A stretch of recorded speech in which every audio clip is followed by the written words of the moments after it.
Hi, I'm Junhyung An. I'm a world-building artist here at Riot Games. And I'm Odin. Yes, that's my real name. And I'm a writer. So today we want to talk about Ionia. It's the region where champs like Zed, Karma, Irelia, and many others come from. So Ionia is a place where people attempted to live in harmony with nature, but also with magic. Now, because Ionia is so infused with magic and the borders to the spirit realms are so thin here, that radically affects Ionians' everyday lives and culture in some really cool ways. So like if you wanted to build a house in Demacia, right? You would cut down a tree, turn it into planks, then like nail those wooden corpses together. You wouldn't do that in Ionia. You would probably upset the tree's spirit, and that could have repercussions for you and your family and for the generations. So instead, you would contact like a woodweaver who would try and convince the tree to grow in a way that's beneficial for you. And in that way, you can live together. The tree gets to live, and you get a pretty sweet condo.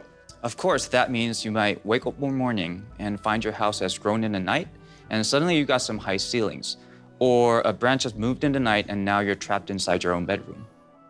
So because of natural magic, Ionians have a totally different relationship with permanence and their surroundings than other places. For example, there's these rivers of grass in central Ionia that flow and move with the tides of magic. And there's these people called land fishers who can collect all the grains and fruits that are the result of these sort of magical tides if they're in tune with that magic. Yeah, the landscape and the culture are also affected by the spirits. For instance, there's a coastal region called Azure Farms, and at certain times of the year, people might give offerings and gifts to the local sea spirits, and if those offerings are appreciated, thousands of yellow crabs might walk onto the beaches and just wait to be captured later in the year.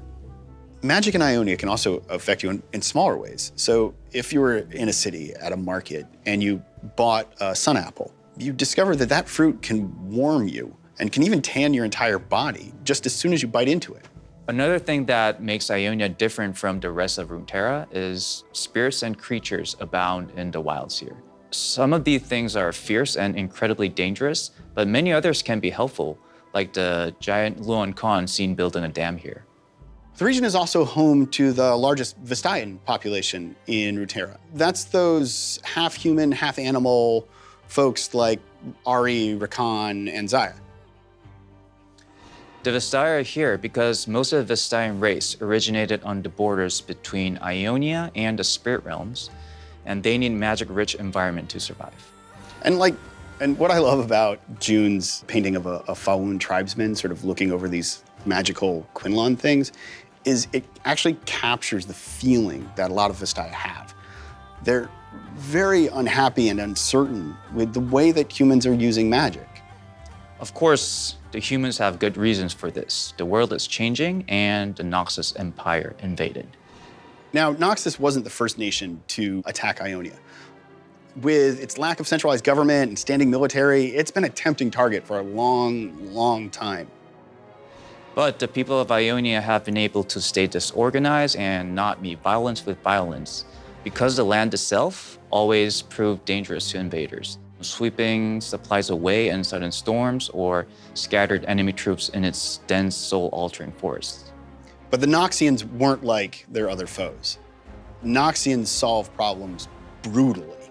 So when the land turned out to be a problem, they hired this Zonite chemist to make chem bombs. And they just started wiping out huge areas of the land, causing mass extinction of creatures and killing a lot of innocent civilians. When the Noxian did this, a few people in Ionia decided they were no longer happy just being defensive. They start using magic offensively and fighting back. And then at the bridges at the Placidium of Navori, in what would become one of the most defining battles of the war, a 14-year-old mage dancer named Aurelia nearly wiped out all of the enemy high command. Her heroism inspired the nation to take action. The Ionians managed to drive the Noxians almost completely out of their nation. Previously, the people had these illusions that if they just live in harmony with nature, everything would always be okay. But now they had experienced the true horror of war.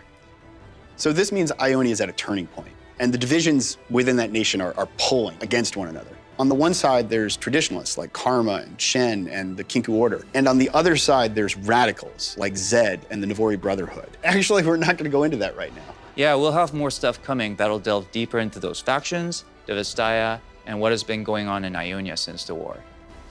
Thank you so much for watching. Oh, and for more info and art, be sure to check out the universe. Thanks.